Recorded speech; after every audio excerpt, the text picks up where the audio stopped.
नमस्कार ମୁଁ Ruchi welcome to my channel cook Ruchi. ମୁଁ ଆଜି ଆପଣମାନଙ୍କୁ କ୍ଷୀର ପେଡ଼ାର ରେସିପି ସେୟାର କରିବାକୁ ଯାଉଛି।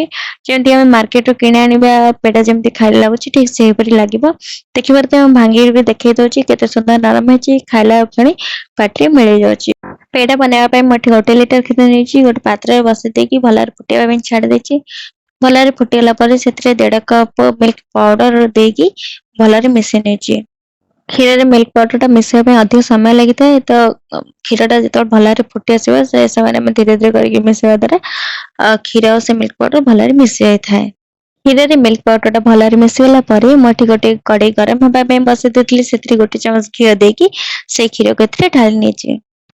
10 ମିନିଟ୍ ଫୁଟି ସାରିଲା ପରେ ମୁଁ ଏଇ କଡ଼େଇକୁ ବାହାର କରି ଦେଇଛି। ପୁଣି ଏଥିରେ ଫୁଟୁଥିବା ସମୟରେ ସର ପଡ଼ିଲା କ୍ଷଣି ସାଙ୍ଗେ ସାଙ୍ଗେ ମିଶେଇ ନେବା। ଦେଖିବା ତ ସାଇଡ୍ ଗୁଡାକ ମୋଟା ସର ଲାଗିଯାଉଛି, ତ ସ୍ପେଚୁଲା ସାହାଯ୍ୟରେ ସ୍କ୍ରାଚ୍ କରି ଆମେ କ୍ଷୀରରେ ବାରମ୍ବାର ମିଶଉଥିବା।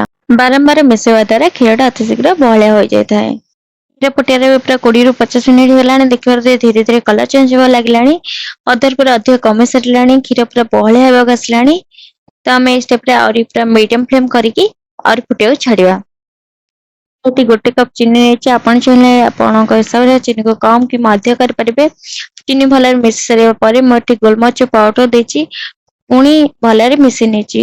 ମୁଁ ଆଉ ଗୋଟେ କଥା କହି ରଖୁଛି, ଆପଣଙ୍କ ପାଖରେ ଯଦି ନନଷ୍ଟିକ୍‌ର ମୋଟା କଡ଼େଇ ଅଛି ତ ଖୁଆ ବନେଇବା ପାଇଁ ବହୁତ ସୁବିଧା ହେବ। ଯଦି ନଥିଲେ ବି ରସର କିମ୍ବା ଆଲୁମିନିୟମର ମୋଟା କଡ଼େଇକୁ ଆପଣମାନେ ନେଇପାରିବେ। ପେଡ଼ା ବନେଇବା ପାଇଁ ଖୁଆ ପ୍ରସ୍ତୁତ ହୋଇସାରିଛି। ଏବେ ଆମେ ଥଣ୍ଡା ହେବା ପାଇଁ ଛାଡ଼ିବା। ଅଳ୍ପ ଥଣ୍ଡା ହେବା ପାଇଁ ଛାଡ଼ିବା, ଯେମିତିକି ଆମେ ହାତରେ ଧରିପାରିବା। ଆମର ଖୁଆଟି ଥଣ୍ଡା ହେଇଯାଇଛି, ଟିକେ ଉଷୁମ ଅଛି। ଉଷୁମ ଥିବା ଅବସ୍ଥାରେ ହିଁ ଆପଣମାନେ ପେଡ଼ା ପ୍ରସ୍ତୁତ କରିବେ। ଏବେ କଣ କରିବା, ଏଇ ଖୁଆକୁ ଭଲରେ ଗୁଣ୍ଡ କରି ନେବା। 1 ମିନିଟ୍ ପର୍ଯ୍ୟନ୍ତ ହାତରେ ଭଲରେ ଚକଟି ନେବା। ଚକଟି ନେବା ଦ୍ୱାରା ଚିକଣ ହେଇଯିବ ଆଉ ପେଡ଼ାର ସେପ୍ ମଧ୍ୟ ବହୁତ ଭଲ ଆସିବ। ଘିଅ ଲଗେଇକି ଅଳ୍ପ ଖୁଆକୁ ନେଇଯାଉଛି। ଆପଣ ଚାହିଁଲେ ଆପଣଙ୍କ ହିସାବରେ ଛୋଟ ବଡ଼ କରିପାରିବେ। ଦେଖିପାରୁଥିବା ପୁରା କ୍ରାକ୍ ନହେଲା ପରିକା ଗୋଲ କରି ନେଇଛି। ଗୋଲ କରିକି ହାଲକା ଆଙ୍ଗୁଠିରେ ପ୍ରେସ୍ କରି ନେଇଛି। ଆପଣ ଚାହିଁଲେ ପ୍ଲେନ୍ ମଧ୍ୟ ରଖିପାରିବେ। ଆପଣମାନେ ଦେଖିପାରୁଥିବେ 1 ଲିଟର କ୍ଷୀରରେ ମୁଁ କେତେ ଗୁଡ଼େ ପେଡ଼ା ବନେଇ ନେଇଛି। ଏବେ ପେଡ଼ାର ସେପ୍ ଦେଲା ପରେ ମୁଁ ଆଲମଣ୍ଡ ସଜେଇ ନେଇଛି। और ये रेसिपी ଭଲ ଲାଗିଲେ ଲାଇକ୍ ସେୟାର କମେଣ୍ଟ କରନ୍ତୁ। ମୋ ଚ୍ୟାନେଲରେ ନୂଆ ଥିଲେ ପ୍ଲିଜ ସବସ୍କ୍ରାଇବ କରିନିଅନ୍ତୁ। ରହିଲି, ଜୟ ଜଗନ୍ନାଥ।